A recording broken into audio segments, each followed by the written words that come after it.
All right, guys.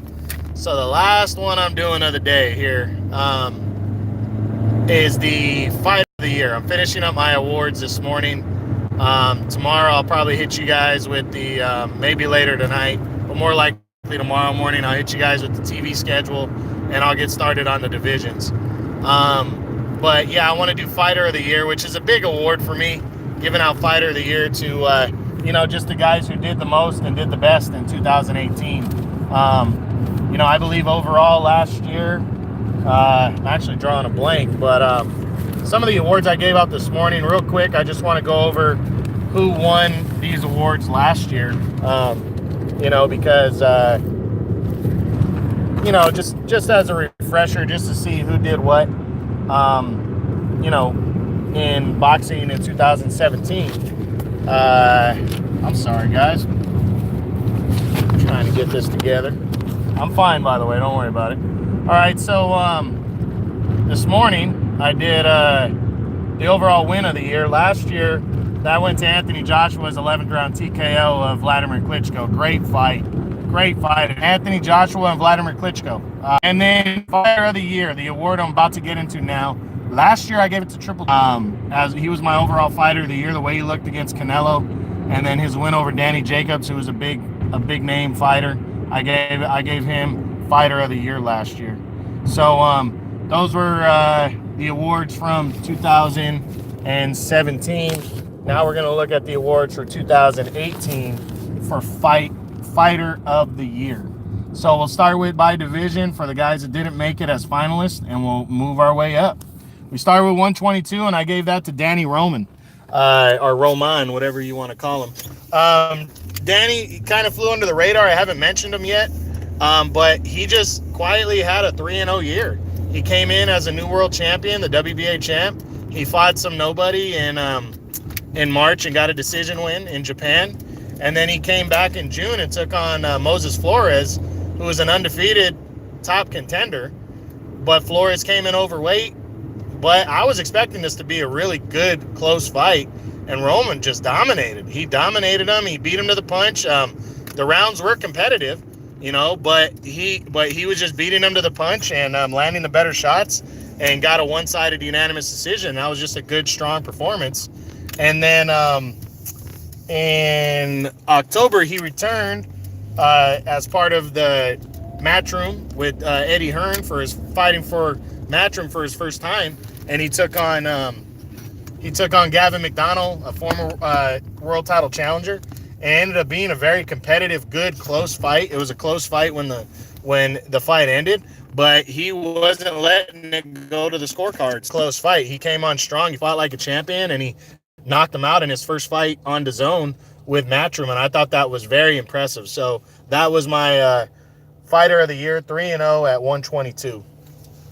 Now, my Fighter of the Year at 126 featherweight, he almost made it in as a finalist. This goes to Josh Warrington. This guy was not ranked. I didn't even know who he was heading into. I'd seen his name a couple times, but he hadn't really beaten anybody. And then in May, he challenged Lee Selby. He came in as the underdog. He challenged him for the IBF title and dominated Selby. The fight ended up being scored a split decision, but that was bullshit, according to a lot of people. He should have won by wide margins, but he got the win nonetheless and became the new champ. And then in December, he took on Carl Frampton. And Frampton was a number 2 fighter in the division at the time, and everybody thought he was going to lose this one, myself included, like by wide margins. And he dominated Frampton. The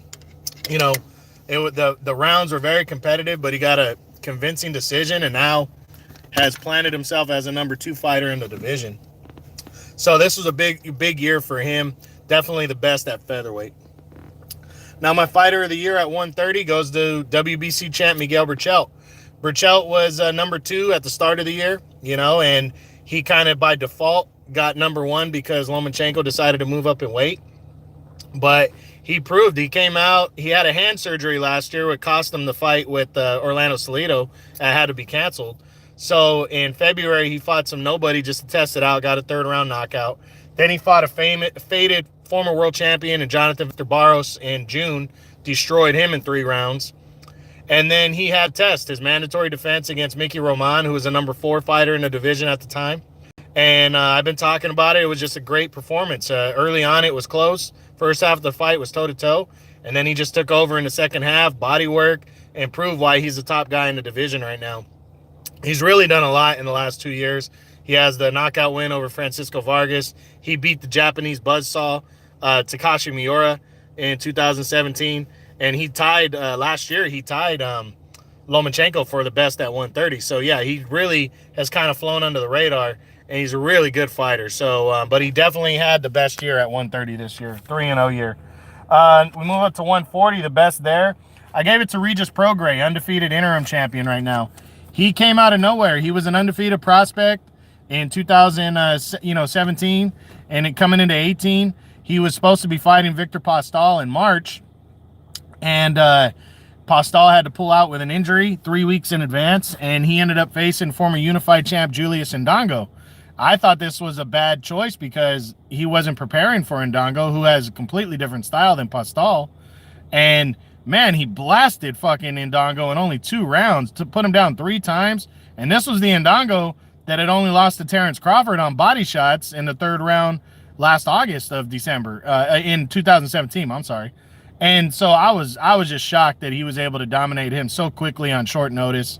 He took on another undefeated named Juan Velasco in June, dominated him to an 8th round TKO. That punched his ticket for the World Boxing Super Series, where he fought Terry Flanagan in the quarterfinals, who's a former lightweight champ, and he dominated him over 12 rounds, just completely outboxed him and shut him out, and he's the #1 seed. Now he'll be fighting for a world title in the next fight, but he went 3-0. There was some good years, but, from other fighters, but I really had to give it to Prograis, and he's definitely a rising star, guys, so check him out in 2019. Check out the Super Series.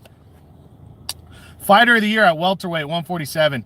I gave it to Sean Porter, even though he only fought 1 time, beating Danny Garcia. But that was such a huge win. And there wasn't a lot else going on. I mean, not a lot of other guys had big-time wins in this weight class. Pacquiao only fought once and beat Lucas Matisse.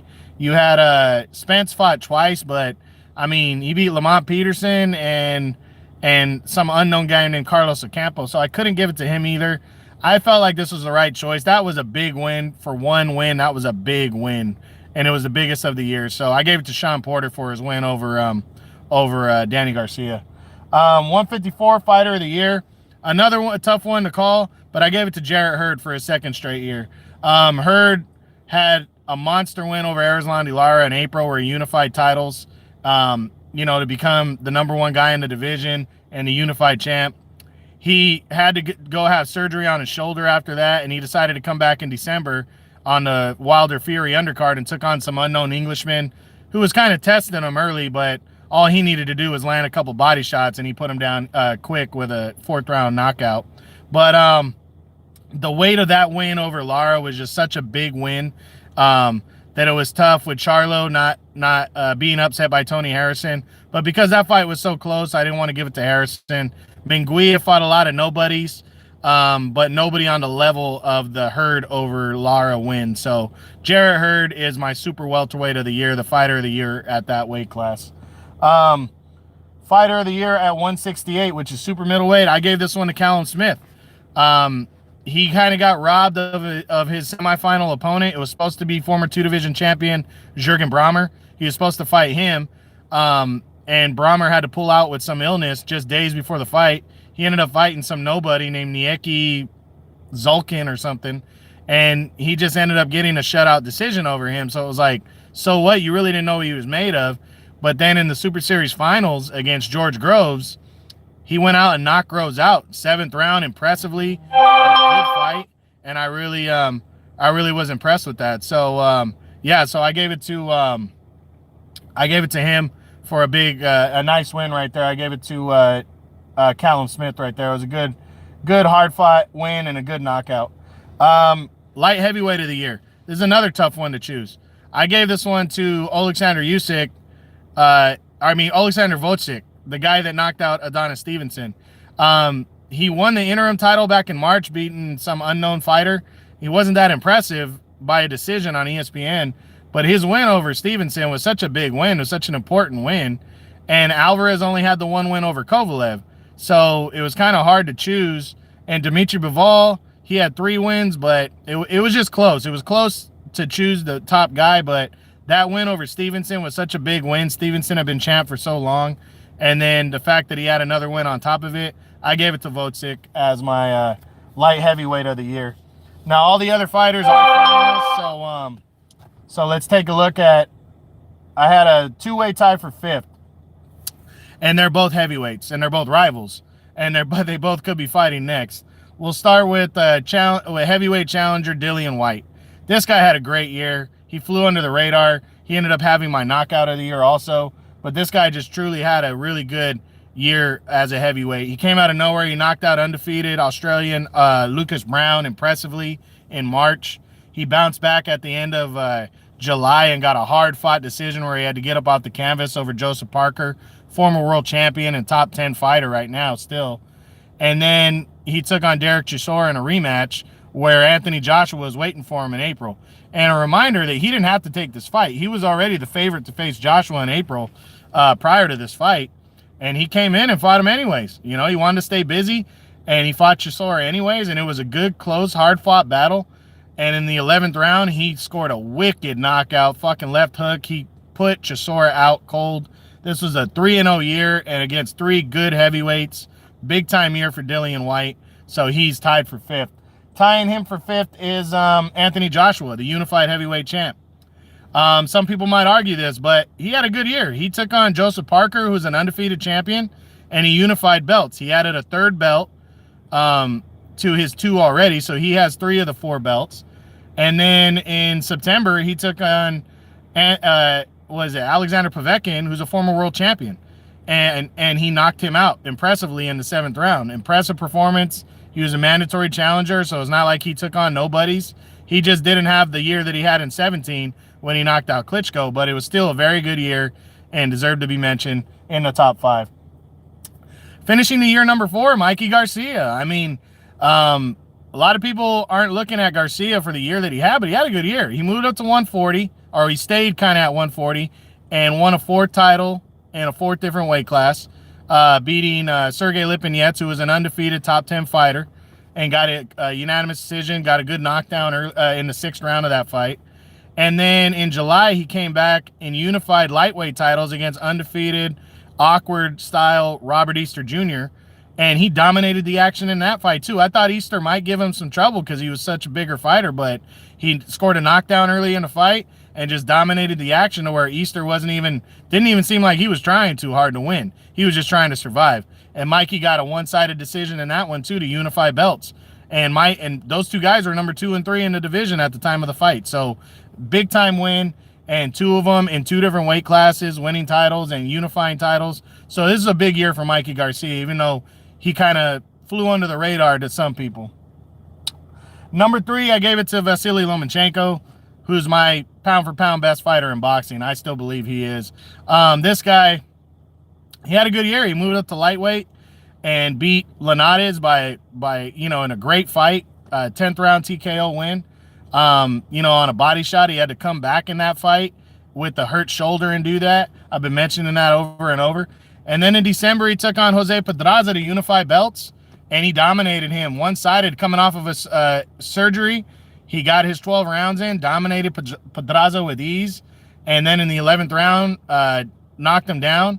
It almost seemed like he could have knocked him out anytime he wanted, but I think he was trying to get some rounds in, which is good, after a long time. So big win, unified belts for his first time. Now he's got 2 of the 4 belts at lightweight, and he's rolling right now. Still the pound-for-pound best. Number 2, I would give it to Canelo Alvarez.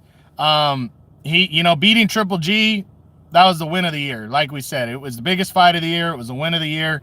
Huge fight right there. Fantastic win. Got to give it to Canelo for being in the fight. And even if you thought Triple G won, that was a close-ass fight. And he pushed the action, and he really pushed Triple G harder than Triple G had ever been pushed. And, Canelo, that was a great win. Got to give it to him. And he come back, I know everybody wants to knock his opponent that he fought at 168, but he still was moving up to another weight class against a much bigger fighter. Yeah, Rocky Fielding isn't in my top 10. He's kind of a garbage super middleweight. but Canelo technically won a world title, and to beat a bigger guy that quick, to knock him out in 3 rounds on body shots, I mean, that was impressive. Even though the guy's a scrub, but it still capped off a 2-0 year after a huge win over Triple G. So Canelo finishes number 2. But number 1, my overall fighter of the year in 2018 in boxing, all of boxing, goes to undisputed cruiserweight champion Alexander Usyk. This guy, if you didn't see this guy fight, you are missing out. He is pound for pound. He's like the big version of Lomachenko. Maybe not as talented, but very fucking close. Very good. In January, he got tested in the semifinals of the World Boxing Super Series. He faced a fellow undefeated champion, Mairis Briedis, unification bout, in Briedis' home country of Latvia, and scored a very close 12-round majority decision in a fucking great fight. They went toe-to-toe. He had to pull. First half of the fight, Briedis won most of it. Second half of the fight, it was Usyk. He came back, got a big win, strong win, and just great performance right there. And then in the finals, he was going in against Murat Gassiev in Gassiev's country of Russia. This fight almost didn't happen because the committee for the Super Series put the fight in Russia, and he didn't want the fight to be in Russia. But he ended up agreeing to it. He went over there and fucking dominated Gassiev with ease. One-sided, 12-round decision, just kicked the shit out of him. Big-time win, got it handed to him. He became the undisputed champion. He unified all 4 belts, and that's just such a rare thing right there, and it's such a big deal. But then that wasn't enough. He could have capped off the year right there and still had a shot at the award. He decided to take on Tony Bellew, former champ, the guy from the Rocky movie, the Creed movie, but Bellew was coming off of a monster win at heavyweight. He was seriously floating around my top 5 of heavyweights.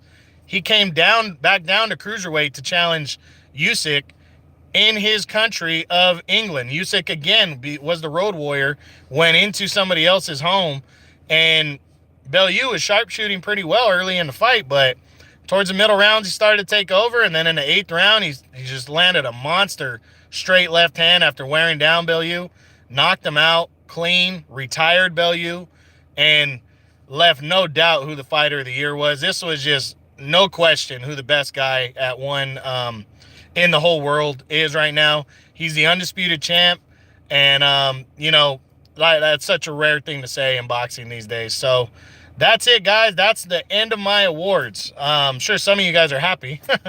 But again, I'll be doing the boxing schedule for January. I'll be doing the TV schedule for January tomorrow. And then I'll get started on my divisions. I'm going to knock them out. And doing my top 10s is really the thing I love to do the most, more than anything. So I'll be breaking down all the best fighters in the world from 10 to 1 in each weight class. And tomorrow I'll start off with the 122-pound super bantamweight division. So I hope you guys stay tuned. All right, thanks. Bye.